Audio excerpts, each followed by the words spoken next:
And I think we are going to go live, Alan. You think? You don't know? Yeah. No, here we go. Here we go. Yeah. Are we Yeah, live? What are we doing? I think we are. Here we are Yes, my friend, we on the are Metal live. Voice, Jim's favorite band of all time, his boyhood idols. Yeah, I would say more boyhood idols. I don't say favorite today, Come but like my on, boy. look at him backtrack now. Come on, you're the founder of the Kiss Army. I wouldn't go that far, but anyways. Your love for this band is very well documented, Jim. Talking, of course, about Kiss. Yes. And just a wacky year in the history where all four members decided to release solo albums. Yep. Strange enough, 1978, Alan. 1978. Well, maybe I think instigator for this was Ace. Was always threatening to leave the band, and they said, "Hey, man, here, you know what? We'll all do solo albums. You can get to do what you want. You don't have to leave the band." Which I think is a conversation they had for about 5 years afterwards. So, and they decided to ship them all out on the same day.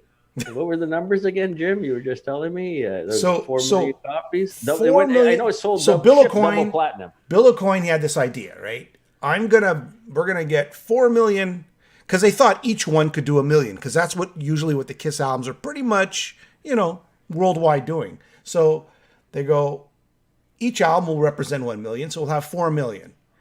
2 million sold. They got stuck with 2 million, more or less. 1977, I think, was Alive 2. Then, some bizarre reason, they come out with double platinum, right? To buy time so they could create those four studio albums. They use the same artist. Show them, Alan. They're absolutely gorgeous. Is that beautiful? Yeah. Iraldo Cherugatti, Iraldo Cherugatti, That's just, look at that. And you know what's interesting? They use the same designer for the album artwork. So there's some sort of consistency. And on the back, read the back. The back? I got the back. Yeah, so you have jeans to Ace, Paul, and Peter. Sort of like they dedicated the albums. To Gene, Paul, and Peter, to Ace, Gene, and Peter, to Ace, Paul, and Gene, and to Michael Benvenga. Peter's the only one that did something else there. So, all right, go ahead, Alan. Okay, so what again? On vinyl. So back in the day, walk into Kmart. Do you remember that? Kmart? Yep. Do they even exist? I think the last one just closed. I'm not sure. And here they were all sitting there in the discount bin. I think they had barely been out a month or two, and it was like, I think it was $1.99 or $2.99 an album, right? So, like you said, they shipped double platinum, and then I think they returned double platinum too. So, that's right. That's a good way to put it out. They were first albums. They shipped double platinum and they returned double platinum. But just absolutely gorgeous, Then you got the inside sleeve with all the four. So in case you had one, you wanted to go get the other ones. And then, of course, with the marketing geniuses that Kiss was, then you've got, of course, the order form to get all the solo stuff. The chains, here's the books, Kiss Meets the Phantom. Down here in the corner, Marvel Comics, T-shirts. The four of them singles. So they were marketing geniuses. And the Kiss Army, just for your information, Jim, back then, to be a member of the Kiss Army was $5 a year, right here. Yes. And then they came up with the concept, and if you want, if I can show you each one as we go through. This is the poster that was inside, and it's like a puzzle. You can see where this got a corner here and here, which was fitting into Paul. And this side with the fire, this piece here with the cutout here and the triangle here, that would have fit into the slots where Gene was. But there's bringing it back. Peter the cat. There you go. So lots of bang for your buck back in the day with the Kiss and the Kiss Army.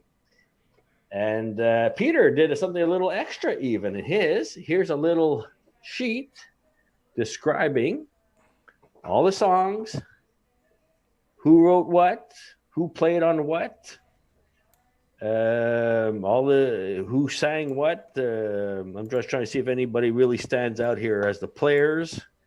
Maybe before they got famous. It's the guy who produced it. What's his name? What's his name? Vinny Puncia. He also produced Dynasty. They grabbed him for Dynasty They were happy with his work, and he produced. I'm trying. Bill Cuomo on the keyboards. Well, nothing really standing out here. And here's this book, Alan. It tells all about his solo album. So we could safely say, Alan, and we can agree on this, that Peter's solo album is the worst of the four. It was the one that was least representative to the Kiss sound, if we want to be politically correct. Yep. But that was his background. I think he stayed true to his roots, that kind of jazz, kind of old-time rock and roll, soul feeling, tossing and turning, Kiss the Girl Goodbye. That's the kind of sugar that Papa likes. That one did me in. I mean, I couldn't listen to this album after I heard that song. But You Matter to Me, Kiss the Girl Goodbye. I Can't Stop the Rain, a nice closer. By Delaney. Yeah, but... Easy Thing was... I would say the Easy Thing was like a power ballad, if you remember that song. And a very important point about Peter is they said a lot of the songs that he used were back in the day when he was in the band Lips. He kind of reworked stuff with Stan Penridge, right? Stan Penridge, yeah. That's why he's got co-author in a lot of these. Because there were songs from his Lips days. Not Lips Incorporated, right? We're talking about Lips. Not Lips from Canada. We're talking about Lips from the pre-Kiss days. That was a huge... Why so many bands were called Lips? What's going on with that, man? Yep. All right, so now we're going to go to your favorite. But hold on a second. No, sorry. I think Peter had two or three covers. He had Tossin' and Turnin', which was I think that was his first single, right? That's Bobby Lewis who does that. And of course, I Can't Stop the Rain. That was a cover. And songs, I think there was 3, 4, 5 songs with him and Stan Penridge, like I said. Yeah, Kiss the Girl Goodbye. Easy Thing with Stan Penridge. That's the kind of sugar Papa likes. And I'm Gonna Love You. Yeah. Those are all co-written. Sean Delaney, who is another player in the Kiss history, he wrote a few of these. I Can't Stop the Rain. Kiss the Girl Goodbye. That's also Penridge. And I think you nailed it, Alan. This is an album that if you like soul, easy listening, lounge music, perhaps we shall say, then this is the album for you. It's kind of like Hard Luck Woman, more relaxed. Steve Lukather was playing a guitar solo in one of the songs there. Yeah. Well, and again, I mean, it was probably the wrong style in the wrong period. Here they are, Alive 2. The band is exploding, right? They're at their peak. And Peter Criss comes out with something way too much soul for the world of rock and roll. How's that? All right. Yes, but he stayed true to his roots. That's what he was playing when they found him, right? And I want to show you something, Alan. Look at this. So I can't. Look at this, Alan. Look at this, Alan. Here we go. Look at that. I know they're absolutely gorgeous album covers. They are. All right. So let's move on to the next one. You want to go to your favorite here? Well, this is where the debate, I would say, for me, and I know it's not for you, I would say Paul Stanley, but we're not going to go into Paul Stanley yet. Let's talk about Gene Simmons. Okay, so Gene. Yeah, Gene Simmons. According to Ace, in his book, No Regrets, says Gene lost the plot completely here. Gene was much more interested in having Cher, Joe Perry, all these Donna Rick Summer, Nielsen, Katie Segal, all these guest roles than actual songs, right? Yeah. Michael DeBar, Joe Perry, Bob Seger even plays on Radioactive and Living in Sin. So apparently all of LA played on it. Of course, with Gene, being a co-lead singer, founder of the band, there's his poster. Very cool. Let's take a look at that. Okay, so that's what. Look at that. Look at that Gene's poster. You know what? I forgot about those. I I forgot would about have those, to Alan. say that the expectations for Gene was up there, and I have to say he really disappoints. Here, the corner, she just to prove that how badly this sold. They cut the corner, which just means this is discount bin. And we were talking threshold. about this, and we were talking about this before the show started. So they shipped out 2 million, they sold 2 million, and they got stuck with 2 million. About. And the funny thing is, and I guess anybody who's old enough to remember this, after about, let's say, years after those albums, you could buy the Kiss solo albums for $1, $2, $3 for years. I'm radioactive. That's a great song. Burning up with fever. Living in sin at the Holiday Inn, a Man of 1,000 Faces. And then, of course, it ends with the controversial "When You Wish Upon a Star." He's almost crying. In his book, he said he was crying by the time he finished singing that song. And the reason because here's a little Jewish guy that came from Israel, lived the American dream, and look where he went. Look how famous he got, right? That's what he said in his book. Look at this right now. I mean, listen, it was... I have to get hats off for Peter for staying true to his roots compared to what Gene put out. I kind of like, and this, by the way, this is the highest charting Kiss solo album, even though Ace, yes, seriously, it went, yes, it charted higher than Ace. Sold the most. Gene charted the highest. What I think actually happened with Gene is he actually bought his own albums at the beginning, so the numbers went up. Beautiful, beautiful album cover. Yes. And by the way, "See You in Your Dreams" was actually re-recorded from Rock and Roll Over. And there was the cover of When You Wish Upon a Star, like you said. Look, Gene, why, like most people, if I want to do a solo album, why am I going to sound like the band that I'm in? So he did really try different things. Hats off to him for that. It's way across the map. At least Peter's kind of stayed with the theme, and Ace and Paul, but Gene tried a bit of everything, disco, and again, he was always more into the fame and glory, movie careers, Hollywood stars, where Ace was just wanted to be a rock and roll guitar player, right? So, I kind of like Gene's because look at it this way. So Paul and Gene, they write most of the material for Kiss, right? At that point, yes. At that point, they were begging Ace to contribute, and Peter, and they were kind of like, they were complaining. He said, "Anyways, we'll get the Ace soon enough." Well, I mean, so here you are, the two main writers of Kiss. They've depleted all their ideas on the albums. Now they got to come up with a solo album, right? According to Ace, Gene writes 100 songs a day. Well, we're talking about good songs. There's just writing songs. That was Ace's point. I'd rather have quality over quantity, and Gene, and I think that is evident on this album, by the way. And I think that's my point. It's quantity is much more important than quality. So, but I like this album because, first of all, I think Gene is my second favorite character out of the Kiss world. Well, I don't doubt that. I love his voice. I think, he's got a great voice and he's got a good feel for music and he writes songs. And he, right off the bat, he wanted to do something different. He didn't. And that's what succeeded. And Radioactive is great. And I don't know, I just kind of dig. It's a very Beatles-ish pop, orchestra, and just throwing in everything there. And it's pretty cool. I don't know. I enjoy that album. I wouldn't say it's the best of the four, but I wouldn't say it's the worst of the four. I would rank it at number 2. But that's why, Now, I'll go with... See, back in the day, not one member of the Kiss Army that was a male would have said Paul was his favorite character out of the band. Yeah. There's no way. Yeah. So when Paul's... And again, I walked in. I think my mother bought the Peter Criss. My father got the Ace Frehley. My sister, she doesn't know I still have this. She got the Paul Stanley, and I got the Gene Simmons. So we were able to get all 4.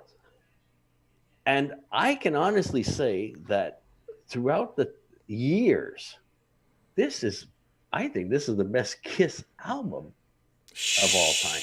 This is an unbelievable solo album. It's the one that sounds most like Kiss. which obviously Paul was a major writer. Yeah. But this is the one album I don't even put on the other ones anymore. This album I'll put on once a month. I tell This you, album is to unbelievable. me, Alan, that is like B-side Kiss. The B-sides Yeah, of but Kiss. look what It's we're kind of like comparing it to. I've run out of ideas, and nothing. There's no Love Gun. There's no Rock and Roll Our Night. There's no Shout It Out Jim, Loud. Every song on this. Tonight You Belong to Me, great intro. Move On, straight ahead rock and roller. Ain't Quite Right, the ballad. Wouldn't You Like to Know Me? That's a great rocker. Take Me Away Together is one big sweeping guitars, acoustic. It's All Right, it's a rocker. Hold Me, Touch Me, Think of Me When We're Apart. That's Hold Me, baby, won't you touch me? Love and Change, which was the rocker. That was like right away, that was a big hit off this, and Goodbye. But my mom always told me, you got to move on. That's what she told me. You know, here's what's interesting? just since you got the poster themes here, he's at the end. This is Paul's. That's cool. But again, cool. there's not one red-blooded American male that would say that Paul was his favorite. He was a little effeminate, and but I stand by my thought that this is not only the best solo album, but the best Kiss album ever made. So. Yeesh, that's well, you know. Let's tip our hat off to Bob Kulick, who actually played all the lead guitar licks, and who recently passed away. So for all you people out there who don't know this, Bob Kulick played all the leads and I believe some acoustic guitar on this album. Lead guitar, electric guitar, acoustic guitar. So Carmine, Carmine Appice. Yeah. Appice, yes, Carmine. Vinny says Appice.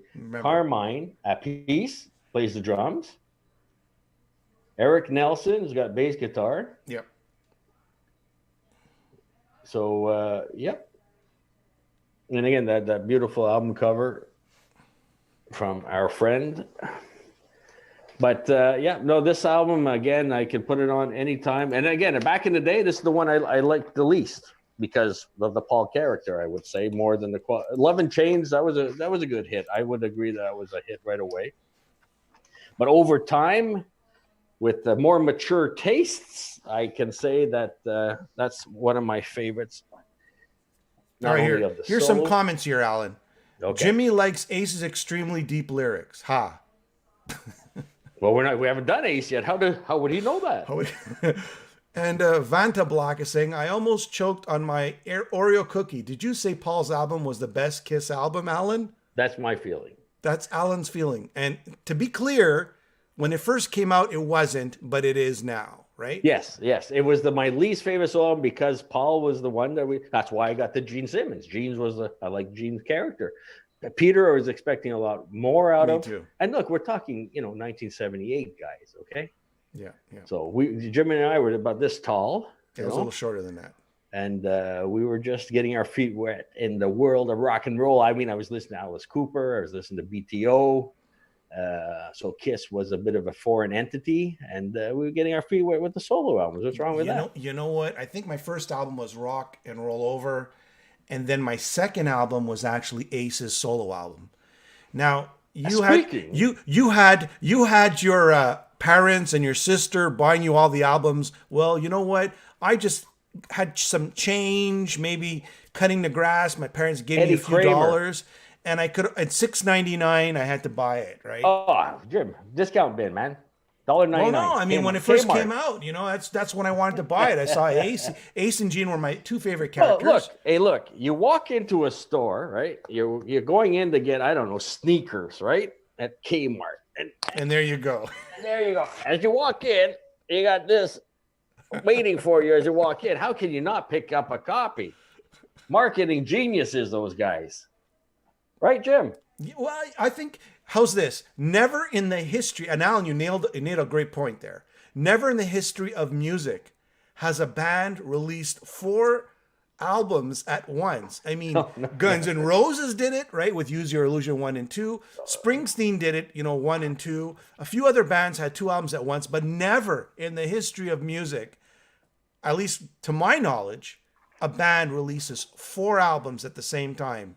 However, big disappointment. Tore the band apart, Alan. Tore the band apart at the time. I reread Ace's No Regrets recently. Yeah. And these two guys right here, these two guys said, "Hey, Ace, if you need any help with your solo album, just give us a call. We'd love to help you out."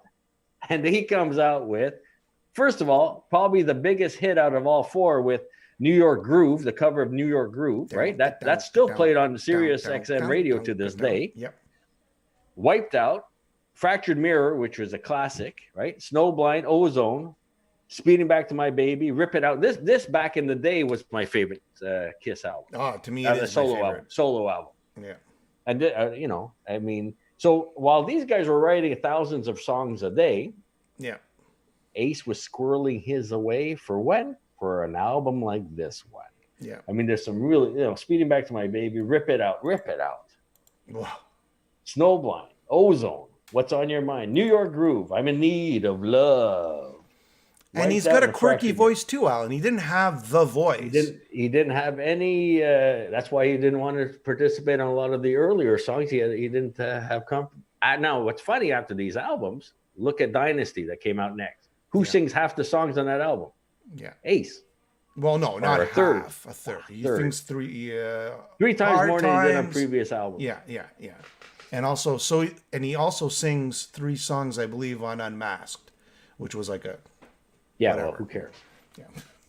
But the cool thing is Anton Fig now enter the picture, right? Hey, you want to talk? I mean, you know, Anton was not only a great drummer, but one of his great friends. Yeah. Will Lee on bass. Eddie Kramer, right? Who produced it? Eddie Kramer produced. He loved Eddie Kramer. Yep. Russ Ballard. Well, that's a new back in New York. That's Groove, it. I mean, Russ Ballard. Yep. Ace wrote most of number 2, which was "Speeding Back to My Baby," was actually written with his wife Jeanette Frehley. Yep. She sings back vocals on it. And Ace and Anton Frigg writes Wiped Out with them too. So now, could you imagine Gene at the time and Paul at the time?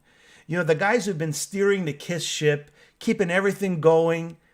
They, you know, in their minds, they're saying for sure Ace is going to fail. The guy, you know, could barely make it to gigs on time. He's unconscious half the time. He's almost brain dead. And here is the album that outsells all the other albums. Yeah. The jealousy, right? The anger, the frustration, right? And now, you know, Ace is laughing. The guy who's actually doing nothing. Yeah. Well, and it goes back to Peter's point too in his book, right? Hey, guys, say what you want about me. I can't read music. I'm not the best drummer. I'm a loser when it comes to drugs and stuff. But who had their only biggest hit, right? With Beth. Yeah. I mean, you know? But then again, Paul argues, you know, Beth, the Beth that was and the Beth that became, and he says that it was basically Stan Penridge who actually really created the song, and they changed it so much around. And Bob Ezrin, right? Yes, Bob Ezrin did all the elaborations on it. Doesn't matter. Still Peter's voice. Yeah, it's true. It wouldn't have been the same if Ace sang it, or Paul or Gene wouldn't be able to sing that, as far as I'm concerned. So. And they're trying to keep up, and Paul and Gene were trying to keep up that facade that we're like the Beatles, we're 4 characters, when in fact it was just 2 guys basically driving the ship, and 2 other guys sort of like in the back seats, just with their heads out the window, having a good time, right? Yeah, I mean, you know, hindsight's 20/20, Jim, right? So, but at the time, and Gene is very open about this in his book. They were begging Ace and Peter to contribute more. They wanted to be Ringo and George Harrison. They wanted to be like the Beatles. And Ace didn't feel comfortable singing. He like he said, he squirreled most of the stuff away. For this album was very easy for him to make, according to his book. So he got the producer he wanted. I think Eddie Kramer also did Rock and Roll Over, if I'm correct. And he just lets the Ace do whatever he wants with his guitar, as opposed to Bob Ezrin, who Ace wanted to kill during Destroyer. Yeah. So this was very easy, and like you said, New York Groove I think that was the one that charted the best song out of all 4 albums. So, and it's amazing what you said, Alan. New York Groove, not only was it an FM hit, it was an AM hit and an elevator hit, right? Like you would hear it everywhere. You'll see it in the movies or hear it in the movies. It's just a type of song that you'd never thought Ace would come out with, right? Let alone Kiss. No filler. All killer. All quality. That's a no filler. And look at beautiful, just a gorgeous. again. I could tell you on the first day I bought that album when it came out, you know, I didn't have a family like yours. We're all going to buy one. No. My Greek parents and my Greek sister, they wanted, you know, nothing to do with this. They wanted Nana Muscari, you know what I'm saying? I was, you know, I saved up my money. I bought my Ace album. I put it on and I loved it. To this day, I love that album. It's his best solo album. And it's probably one of my favorite Kiss albums. You're allowed to say that. How come you're allowed to say that? Because How it's come I Ace. can say that? How come you're allowed to say that? Strange enough, I dressed up like Gene on Halloween. I never dressed up like Ace. Yeah, me too. I would have rather been Peter, but somebody else chose Peter. We'd go out. We went out 2 Halloweens. You know, I want to know from everybody who's watching and or comment. All right. First of all, this is 78, guys. 78. What is your favorite? I haven't heard anybody say Peter's album is my favorite album. Yeah, I haven't heard that yet either. The album cover, I could say it's my favorite album cover. Look at that nice. Look at that. I never liked the cat look.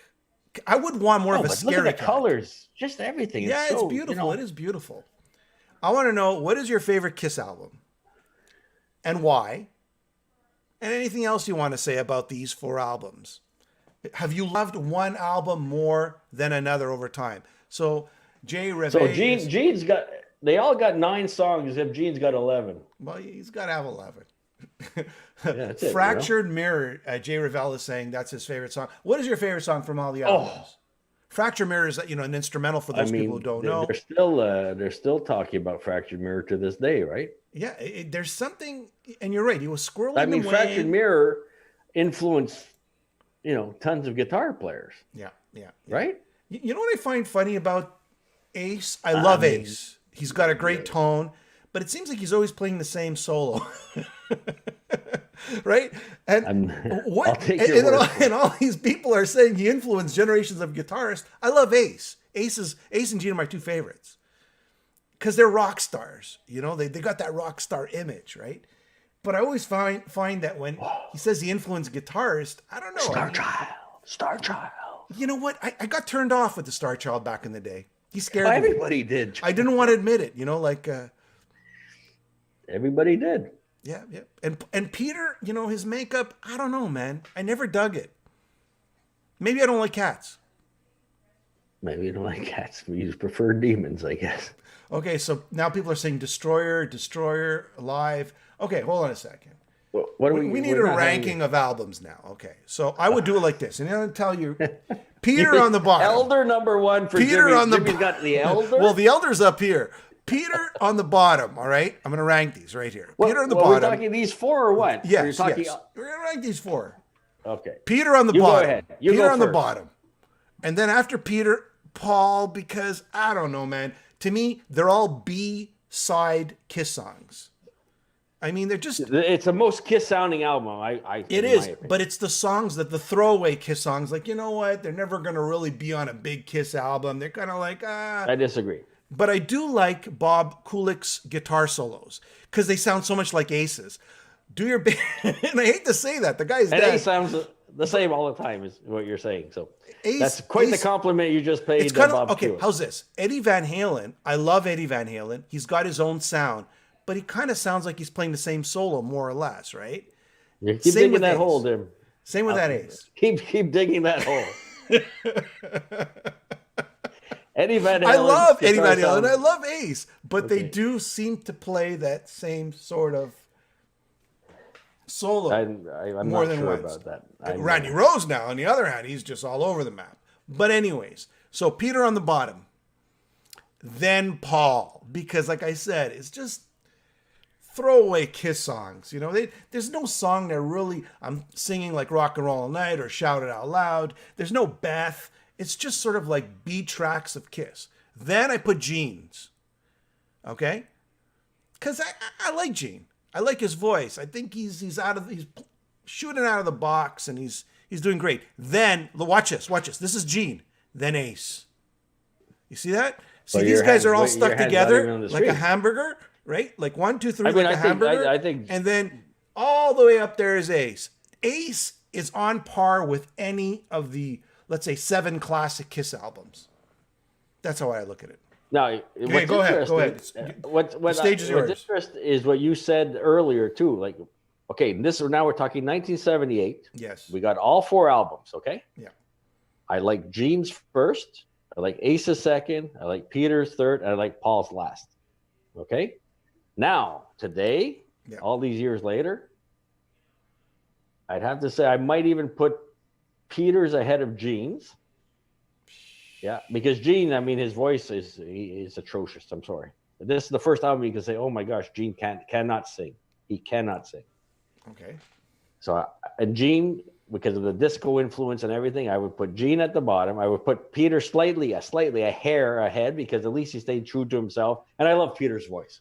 I love Peter's voice, that raspiness. That I love his voice. You know, okay. I was expecting more, a little more. I wish it could have turned out better. I Can't Stop the Rain. It was like a cheap version of Bob Seger. You know, that song could have been so much better. I might have. Now I say Ace.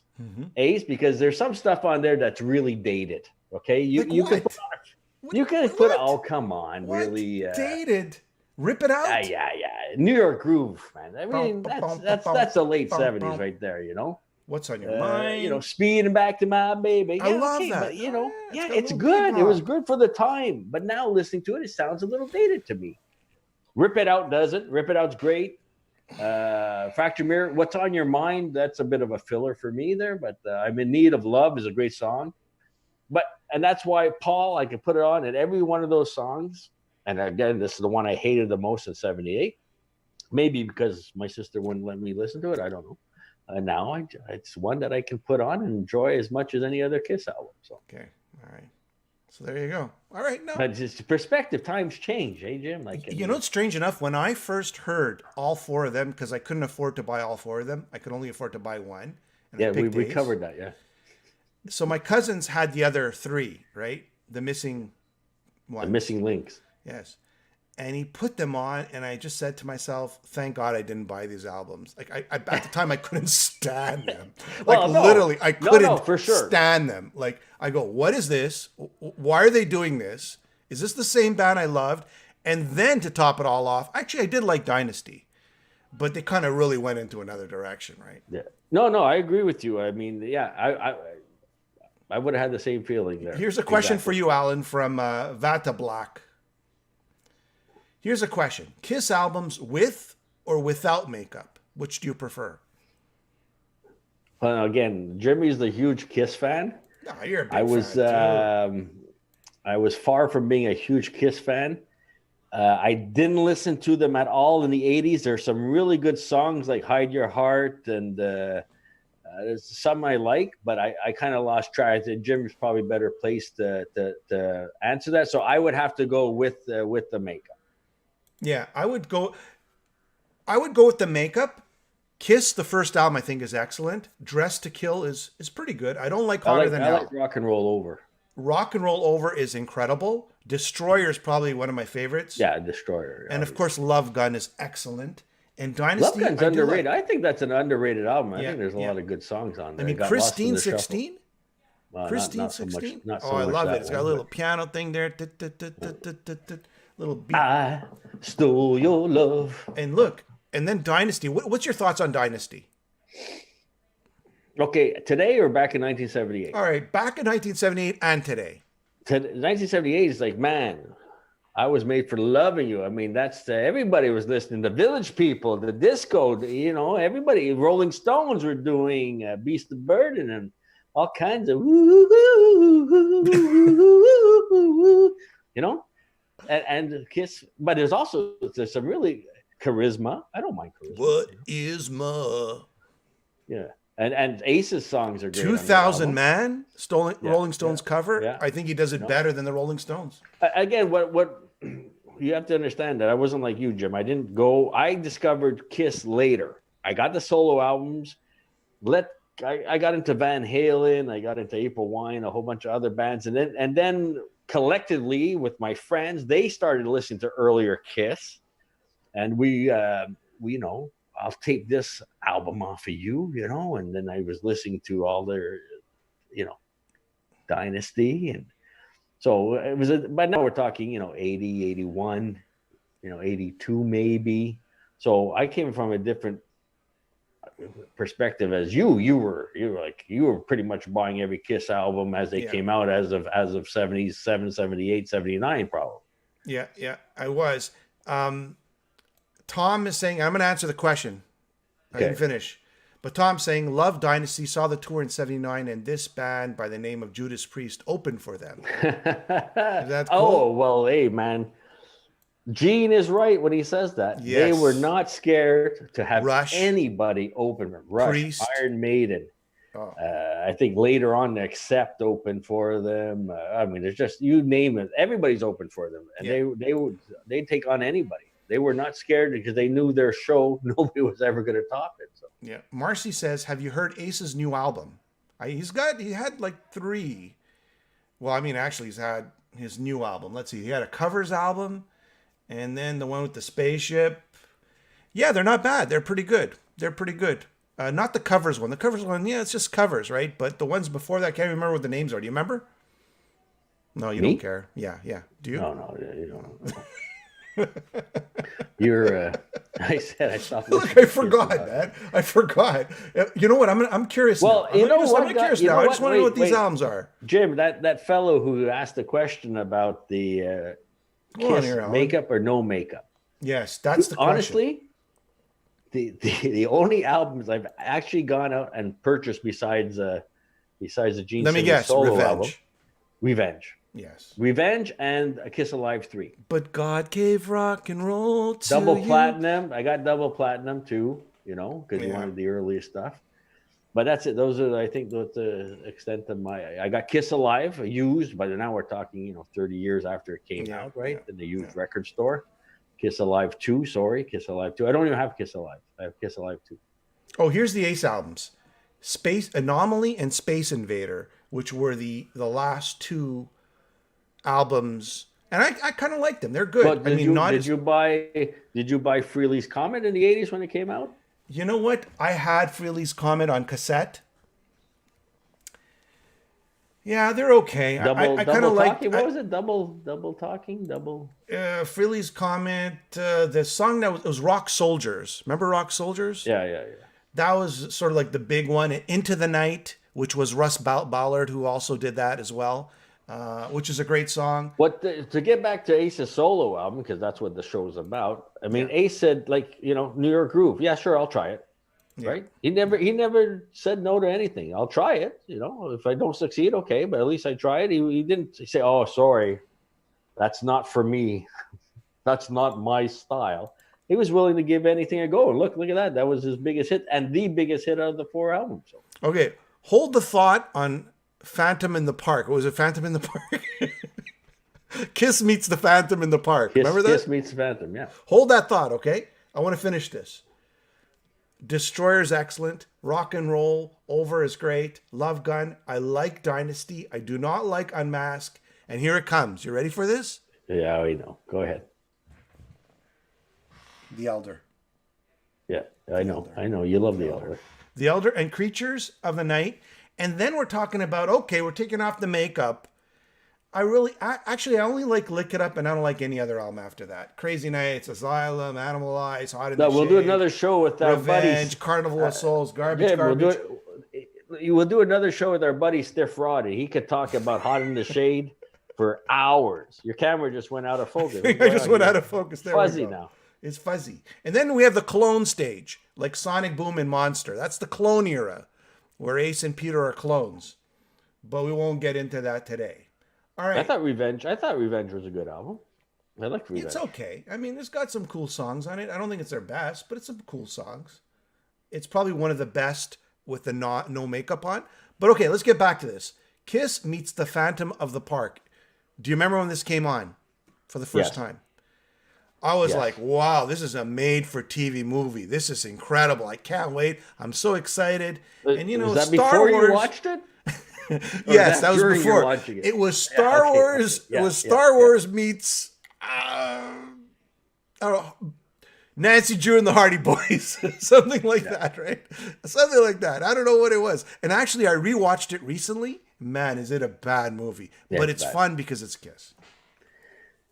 And Ace, they said, hang out with the characters. You get to be with the guys, right? And then you can see their characters, and you write that into the script. Yeah. And Ace didn't want any part of this, so all he would say was arc, as because he considered all a joke. So when it came to his scenes, that's all he would say, arc. So basically, some other guy overdubbed all his voices, not even his voice in the movie, because he was already probably doing some substances in his trailer, and he was gone. He didn't even want to be there. So he had some other New York sounding dude. And actually, from what I remember is, and please correct me if I'm wrong, there was actually a black guy who took over Ace's role because he disappeared at the end. Yeah. And actually, and even Peter Criss, they actually got a guy painted as Peter Criss, and he played drums at the end at the last show, that their last few songs that they played. You can't fault them for trying, Jim. I mean, they had to do what they had to do, right? Alice Cooper is doing "Welcome to My Nightmare," but that's kind of a 1-hour TV special. But these guys they wanted this to be in drive-in theaters. They wanted to launch this like in cinemas. This was going to be huge, right? Until people started watching. And they got laughed at. They got laughed at when they.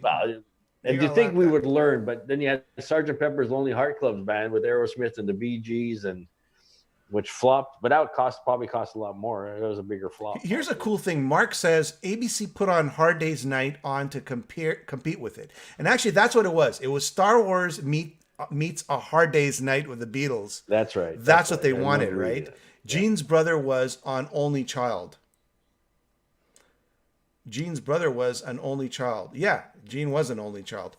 At my school, everybody liked it. And let's go back in time here, Alan. When Kiss meets the Phantom in the Park, let me tell you, man, I loved it. I was so excited. I looked forward to watching it, and I saw it. I was just like mesmerized.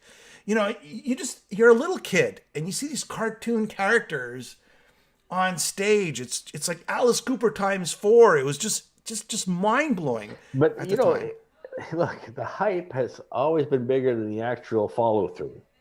There's a perfect example. All right. The hype, everybody's like, this is going to be amazing. Marvel Comics. But I loved it. I loved it, Alan. I loved it at the time. And now when I rewatch it today, I go, oh, yeah, it's a C movie, right? C movie, D movie. But back then, I was a kid. I didn't care about the acting. I just wanted to see Kiss and the lasers coming out of the eyes and the karate chops and whatever else they were doing. Yeah. It was 1978. Yes, it was 1978. They threw out a lot of hats and picks to keep the crowd going because the filming was so long. What also I remember reading about this, I don't think there was an audience. I think only in the first song there was, and in the last song there wasn't.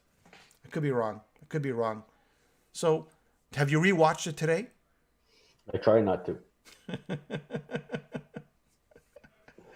It's really long. It's really long. It's really long, Jeez, it's rough. Oh, man, we're getting a lot of comments here. And they've got guns. No, a whole crowd. That movie was the beginning of the end. They played a whole set for filming. Yeah, I think, so there was a song at the beginning and a song at the end. And I think the first song there was a crowd and the last one there wasn't, or they kind of made it look like it. But then again, what do I know? The clone band. The evil clone band. What is it? Seek and destroy. What was that? Seek and destroy. The song. The clone band was singing. Oh, I don't remember. It was a Kiss song where they just changed the lyrics. I don't remember. They were the clone band. Got my 1980s backstage pass. What a blast that was. That's what Red says. And then somebody saying rip. So rip. Was that Unmasked? That would have been Unmasked, right? Tour? No. 1980 would have been Dynasty. No, Rip and Destroy, Alan. It was Rip and Destroy. Rip and Destroy. Rip and Destroy. That's it. That's right. It was a knockoff of Hotter Than Hell. Yes, that's right. Yes. Thank you. Thank you very much. That's Thank you, exactly Tom. What I was Thank you, talking Tom. about. Tom's old school, man. Tom remembers these things. Yeah. Rip and Destroy. Yes, that was it. That's Again, look, we're talking about a couple of Canadian kids here, right? So, but I remember my cousin from Detroit, who's the same age as I am. He was coming up. And I told the story before. He had these little colors, right? The album covers that you would color in yourself. And he's like, you guys understand, like this guy's a cat, and this guy's a demon, and this guy literally comes from outer space. He's the spaceman, man. Yes. That's Ace the spaceman. And these characters, and he believed like these guys were really demons and space people. Like, we're talking 10-year-old kids here, right? Yeah. So, and you're like, oh, okay, yeah, sure. What do they do? Like, is it comic books? No, they're musicians, really. Oh, well, you haven't seen too many kabuki-style makeup musicians recently. So, again, this was like 76. I would have been having this conversation. So, Clateau is saying Ace is number one, Paul, Peter, and I guess that would be Gene. So that's kind of what you said from Brazil. Pretty There you close, go. pretty close. Now it's He lip said sync and Ace. destroy your legacy. Ha ha ha. So what do you think about this lip syncing? Kiss and lip syncing. We had a supper with Rob Reiner and Lips from Anvil. Yes, yes, yes. And they said, "Look, guys, don't get insulted. Every band does it now, right?" And we were surprised. He said, "No, it's yes, it's it's them playing live in rehearsal Yeah. that they use that tape to put and enhance the performance. But I mean, it didn't used to be like this, right? Right?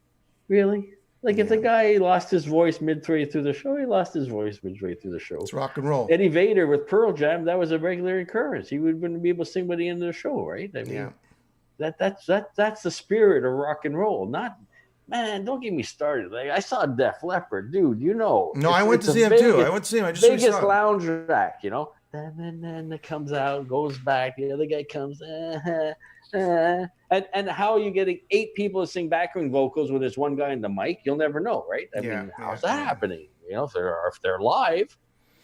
Also they're doing crowd enhancement during shows now. So they just, they crank up the audience. Like, there's an audience on the live albums, they used to do that all the time. No, I'm talking about in concert, in the real concerts you go to. Come on. And I think they were doing that during the look, Flipper. look, these guys were promotional geniuses, or Gene was. Again, I don't think Ace ever cared. I mean, Ace could have, Gene, these straps that he had with the lightning bolts, and, Gene's like, you should get that patented. Nah, I'm a musician. I don't want to play guitar. He would have been millionaire. More millions than he can ever count. So, yeah. But, now it's come full circle. It's like, it's all about the show. It's like you go see a sporting event. You're more interested in the dancers in the aisles than the actual game that's playing. It's ridiculous. I mean, can we get back to and that's why I like the little club shows, right? Like that's why I enjoy going to see guys like Anvil. Right? There's 3 guys on the stage, and what they're playing is what they're playing, and the sweat off of their brow is well earned, and the sound tends to be a little better in smaller clubs. And I agree with you, Alan. To me, it's not rock and roll if you're lip syncing. Leave that to Menudo, and leave that to, those pop bands, and leave it to those guys to lip sync, because they've always have been lip syncing, and Milli Vanilli. Right? Leave it to these guys to do it. And rock and roll, the spirit of rock and roll is you lose your voice, or you lose a string, and you go out of tune, and you just keep playing, and that's the spirit of rock and roll. And what was it? Johnny Lang was doing all the behind the curtain for Aerosmith or something like that too. I mean, Ozzy. I mean, who's that guy who's singing basically as Ozzy singing? He's singing at the same time in the background, right? Well, that's it. It's been going on for a long, long time. It's getting progressively worse, and I don't agree with it. But, okay, here's my last question to everybody out there, and I'm going to send this to Alan. And even though we're just talking Kiss today, right? We're just shooting the shit. We're bored. We're just talking Kiss, right? Yeah, we're bored. We're really bored. We're just talking Kiss here. Okay. Listen. If Paul and Gene were to retire. Oh, okay. I know where you're going. Go ahead. Can Kiss and should Kiss continue? First of all, can they successfully continue without any member? Just basically clones? And in your opinion, should they? So many groups today. Well, there's 2 things. Let's start with, see this guy here. Yeah, Ace. Back in 73 or 72 or 73, he came up with this, right? And this guy came up with this. Yeah. This was the characters. This was from Darkwing, the Marvel character Darkwing, based on that. And Peter decided he's gonna do this with the, they went through different variations, but this is what they stuck with. Okay. So why does another guy has the right to put on Peter and Ace's makeup? I mean, they're the ones that developed that. They don't own the characters. They signed away their rights to the characters because Gene and Paul have a bigger scheme, bigger outlook on things that led to this question. Can we just get anybody to fill in? Yeah, you could. Sure. You'll be a cover band like anybody else, right? I would think an authorized cover band. Yeah, an authorized cover band. I mean, you look at Australian Pink Floyd, they probably do just as much business as Pink Floyd, right? They're playing arenas, right? It's Yeah, but they're not saying, well, here's the pants that David Gilmour wore in Pompeii in 2010. I mean, that's the characters, the costumes, everything. it's kind of like Cirque du Soleil music, right? It's sort of like, here are the 4 characters authorized. I think my son Johnny went to go see Kiss, with the clones, right? The 2 clones. And he didn't know and he didn't care and he had a great time. He's not of our generation. So to him, it's like, I'm going to go see Kiss, the 4 characters. And that's all that's in his mind. And it worked. And if it's going to work with 2 of them, and he doesn't even realize who Ace Frehley is, he just thinks it's a spaceman, then definitely it's going to work with Paul and Gene, right? Yeah, I mean, it'll work. I don't agree with it. It's all about the show. Yeah. Right? I've never seen Kiss. That's one of the few bands I've never, ever seen live. And I'm gonna leave you with this. When I was a little kid, and the original guys are around, my mother wouldn't bring me because I was young, right? I was like 10, 11, 12, right? They wouldn't bring me. Nobody would bring me. Who's gonna bring a little Greek boy to see Kiss? Nobody. Okay, that's number one. And then as soon as the band started, changing and quitting and becoming this hair metal band, I didn't want to see Kiss. All right. Yeah, I got you. And then when they came back with the reunion, I was too poor to go see Kiss. I was struggling at the time. And now that they're clones, which I had many, many opportunities to go see them, and you recently just told me, hey, Jimmy, you want these tickets to Kiss? I don't go see them because I just don't want to deal with the clones. So there you go. That's never your saw generation. Kiss. I never saw Kiss, and I had many opportunities that makes 2 of us. Right? I didn't really have an interest, but all right, I agree with you. All right, guys. Thank you, everybody, for tuning in. That was a nice, long discussion about everything but the solo albums. Well, we're focusing on, we tried focusing on their solo albums. I mean, and their book. We touched upon everything. We always do here on the Metal Voice. All right, my friend. We'll talk. Have a nice night, Alan. Great. Thanks for watching.